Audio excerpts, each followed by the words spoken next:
Hey guys, what's up? Welcome back to another episode of Shoots with Coops, and today we are talking about the new offering from Thypoch, their 50mm Eureka f2 lens for the Leica M mount, and yep, it's good.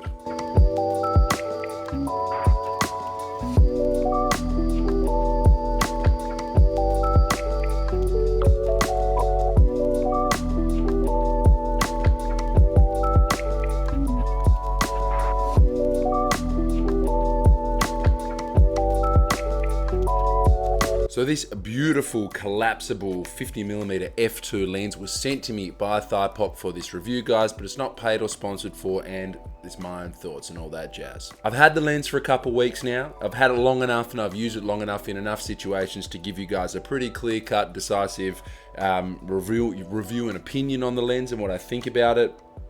And unfortunately, I do have to send it back. I really wish I could keep this because I like it that much.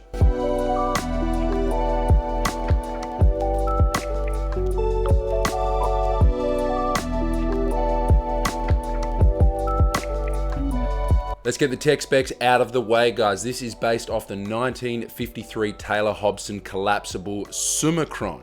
So it's a double Gauss design, 6 elements, 4 groups, much like the modern Summicron still as well, but it's based off that collapsible design, but we have the beauty of the modern coatings with flare resistance, micro contrast, things like that, which really helps this lens.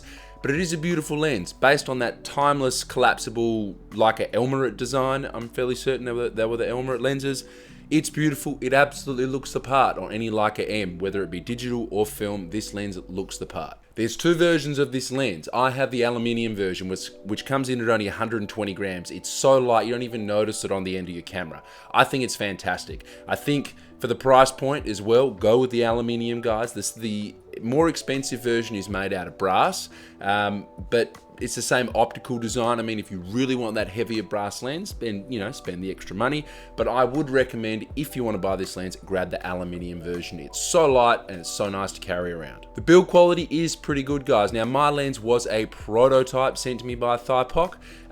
So there's a couple things that's a little bit different with my copy. For instance, my copy says it only close focuses down to 1 meter, but in actual fact, it goes down to 0.9, and on Thypoch's website, that has been updated. And there's a few things, obviously, with a prototype lens. Fit and finish aren't going to be as good as the final product, but considering how good the prototype's been, I think you guys will be pleasantly surprised if you pick this lens up for yourself at how good the build quality is for such an affordable price. And while we're talking about price, guys, this lens in here in Australia, landed with shipping from Thypoch, is about 860 Australian dollars.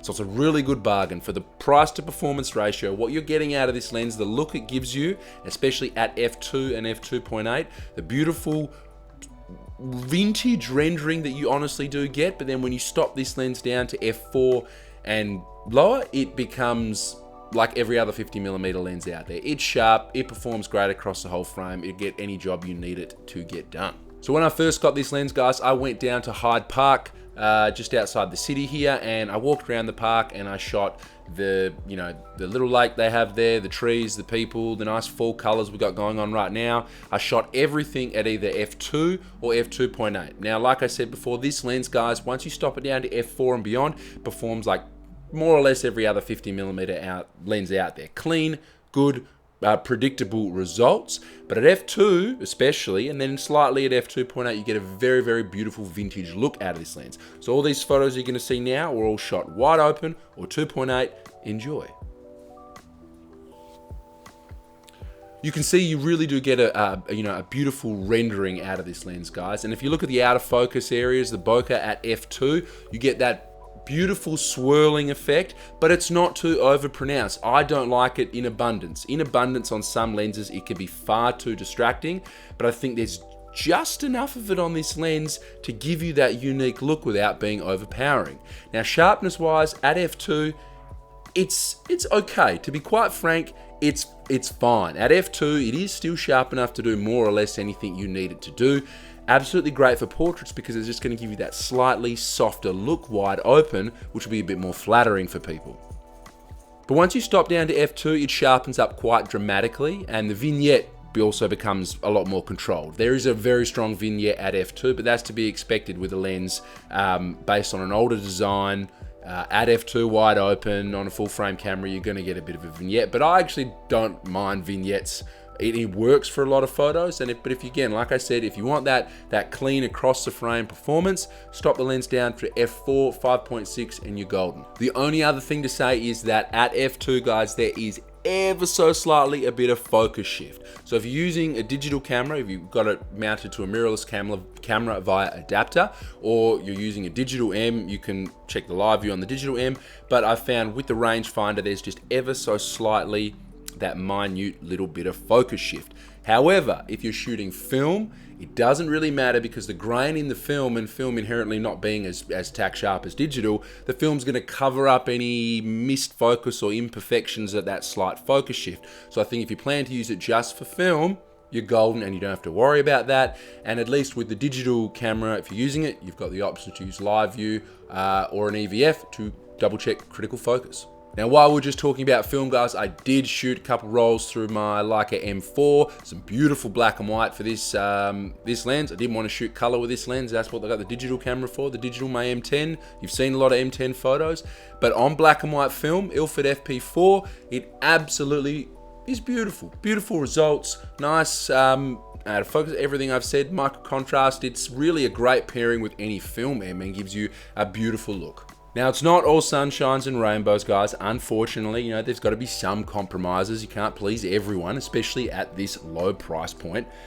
First, I don't like the declicked aperture, guys. That's right, it's declicked. Now, I have very big hands, big fingers. I find that when I am going to focus, sometimes I'm just ever so slightly moving the aperture ring while I'm trying to focus the lens, changes my exposure. Bit of a pain in the butt. I wish it was clicked. Second is, and this is the biggest thing I hate about this lens, I love the fact that it's collapsible. It's so small, it looks great, but the only thing I don't like about these old vintage lenses is the goddamn focus lock. I don't like it. Now, it's the same as perhaps any other older Leica lens, and it's the same as a lot of the Canon LTM lenses from back in the 50s and 60s, where they have this focus lock. I don't like it. You get used to it very quick, and you sort of anticipate you're about to focus, and you anticipate and you press before you go to focus. But I wish it just didn't have it. I wish it was just like every other M mount lens I've used. Other than those two things, I can live with the screw-in accessories. I can live with them. They're okay. The lens hood is quite nice. Like it looks the part. It actually looks quite handsome on the end of this lens. So we can't screw in and use filters.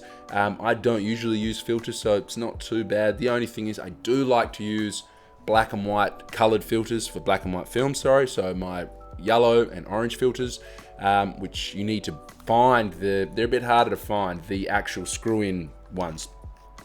Bit of a pain in the butt, but again, they are paying homage to a classic lens, and they have gone with this styling for a reason to, copy that lens. It's what they're going for. So they've done a good job in that regard, but I could live without the focus lock. If you guys make another one of these, get rid of the focus lock. But other than that, guys, I love this lens. If this was my only 50mm lens for the Leica M mount, I'd be very content with it, to be quite frank. For the way I like to shoot and the things I like to shoot, minus the nitpicks that I just spoke about, if you just gave me this lens and this is all I had, I'd be happy. The performance to price ratio is fantastic. It gives you a bit of that vintage look, which is great for a digital camera, because guys, this is a film channel. I love film, same as you guys. Mostly like to shoot film, so just being able to take that edge off a digital sensor is quite nice. And I don't think there's any competition for this lens out there.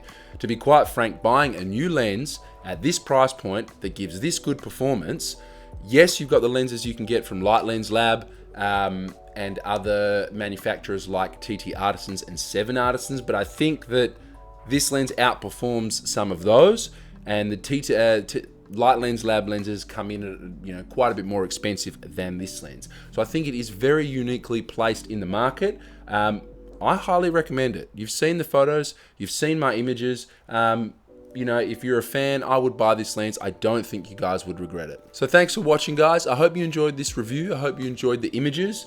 It's a beautiful lens. I'll leave a link down below to Thypoch's website so you can check it out for yourself. As always, happy shooting, and I'll see you in the next one.